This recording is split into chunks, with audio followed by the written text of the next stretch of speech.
नमस्ते दर्शकों, मैं निकिता रस्तोगी। डीएनपी इंडिया में आपका स्वागत। कहते हैं इश्क और जंग में सब कुछ जायज है। राजनीति भी एक जंग है सत्ता पर काबिज रहने की, जंग अपने आप को सबसे आगे लाने की। चाहे फिर पार्टी की सत्ता हो या फिर सूबे की, हर कोई सत्ता का महामहिम बनना चाहता है। और महामहिम बनने के चक्कर में, महामहिम बनने की होड़ में कई बार अपने रिश्तों को भी दांव पर लगाना पड़ता है। ऐसे कई किस्से हैं जब राजनीति के खेल में रिश्ते फेल हो गए और आपसी दूरियां बढ़ती चली गई। खासतौर पर जब आप यूपी के सियासी इतिहास देखेंगे तो ऐसे कई किस्से मिलेंगे जहां रिश्ते खत्म हो गए और राजनीति चलती रही। अब आप सोच रहे होंगे कि भला हम इस वक्त राजनीति और रिश्ते की बात क्यों कर रहे हैं। दरअसल यूपी में अभी एक लड़ाई बुआ भतीजे के बीच चल रही है, यानी कि बसपा सुप्रीमो मायावती और उनके भतीजे आकाश आनंद के बीच। दोनों के बीच के विवाद की खबर इस वक्त सबसे ज्यादा सुर्खियों में है और चर्चा का विषय बनी हुई है।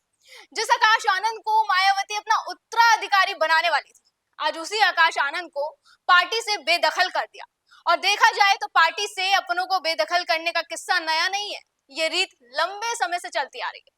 तो चलिए आज आपको कुछ ऐसे ही मामलों के बारे में बताते हैं जब यूपी में सत्ता के लालच में अपनों ने ही अपनों को धोखा दे दिया।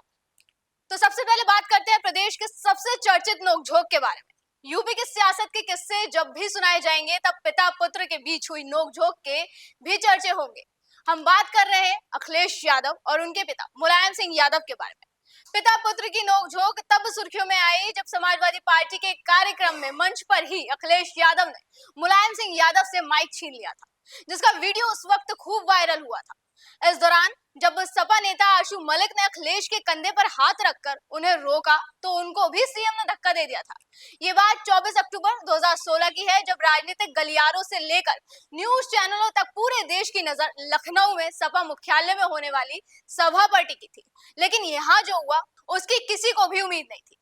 उस दिन सपा के अंदर चल रही कलह सरेआम देखने को मिली। 2016 में यूपी में समाजवादी पार्टी की ही सरकार थी। ऐसे में विपक्ष ने इस पूरे मामले को हाथों हाथ लपक लिया था। वही दूसरा किस्सा है जब चाचा भतीजे की लड़ाई सड़क पर आई। और यहाँ भी हम बात कर रहे हैं अखिलेश यादव की और उनके चाचा शिवपाल यादव की। यूपी में चाचा भतीजा यानी कि अखिलेश यादव और शिवपाल यादव की इन दोनों के बीच चली तनातनी भी किसी से छिपी नहीं।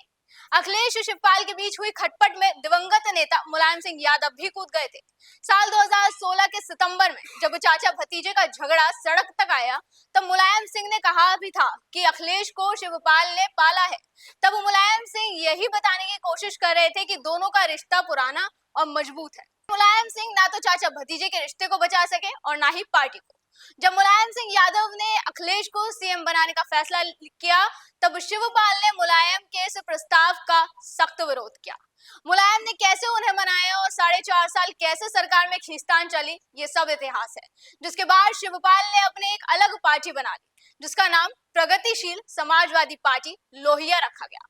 तब शिवपाल ने कहा था कि मुझे समाजवादी पार्टी से धकेला गया, साथ ही मुझे और मुलायम सिंह यादव को अपमानित भी किया गया। उन्होंने कहा कि जो चापलूस और चुगलखोर लोग थे उनकी वजह से ये सब हुआ है। हालांकि शिवपाल की पार्टी कुछ खास कमाल नहीं कर पाई और चाचा शिवपाल भतीजा अखिलेश के पास ही चले गए। देखिए, यूपी के सियासत में यादव परिवार यानी मुलायम सिंह के परिवार का हमेशा दबदबा रहा है। पिता, चाचा, भाई, समधी सहित कई रिश्तेदार यूपी की राजनीति में भूमिका निभाते रहे और हर कोई समाजवादी पार्टी से ही जुड़ा रहा। लेकिन मुलायम सिंह की छोटी बहू यानी कि अपर्णा यादव अलग रास्ता थाम लिया। उन्होंने अपर्णा यादव ने समाजवादी पार्टी की साइकिल पर चढ़ने के बजाय कमल के फूल को पकड़ना सही समझा और बीजेपी में शामिल हो गई। और इसे भी यादव फैमिली में खटपट के रूप में देखा जा रहा था। बीजेपी में अपर्णा यादव का कद कितना बड़ा है ये सब जानते हैं। अपर्णा यादव सीएम योगी को राखी भी बांधती है। अपर्णा यादव लगातार अखिलेश यादव के खिलाफ भी बोलती रही हैं। हाल ही में महाकुंभ पर अखिलेश यादव द्वारा की गई टिप्पणी पर उन्होंने कड़ा पलटवार भी किया था। तो वहीं अब यूपी में बुआ भतीजे यानी मायावती और आकाश आनंद सहारनपुर में बहुजन समाजवादी पार्टी की एक रैली आयोजित की गई। इस रैली में पार्टी कार्यकर्ताओं को मंच पर एक नया चेहरा मिला जो आकाश आनंद का था। तब से ये कयास लगाए जाने लगे थे कि आकाश आनंद ही पार्टी के उत्तराधिकारी होंगे। धीरे धीरे मायावती के कुछ फैसले इन कयासों को बल देने लगे थे। अलग अलग राज्यों में हुए चुनावों की जिम्मेदारी भी आकाश आनंद को मिलने लगी। इस बीच मायावती ने आकाश आनंद को पार्टी का नेशनल कोऑर्डिनेटर बना दिया, जिससे ये तय हो गया कि पार्टी के अगले उत्तराधिकारी आकाश आनंद ही होंगे। लेकिन यूपी में लोकसभा चुनाव की एक रैली में आकाश आनंद के जोशीले भाषण ने उनके लिए मुश्किलें खड़ी कर दी। मायावती ने तुरंत ही उनको पार्टी कोऑर्डिनेटर के पद से हटा दिया। हालांकि कुछ महीनों बाद फिर उन्हें ये जिम्मेदारी वापस मिल गई। लेकिन अब तो मानो मायावती ने साफ इशारा दे दिया है कि जब तक वो हैं तब तक पार्टी की सर्वे सर्वा वही है। मायावती ने पहले आकाश आनंद से पद छीना और फिर उन्हें पार्टी से बेदखल कर दिया। फिलहाल आज की वीडियो में इतना ही। अगली बार आपसे फिर मुलाकात होगी। आप देखते रहें डीएन पे इंडिया। नमस्कार।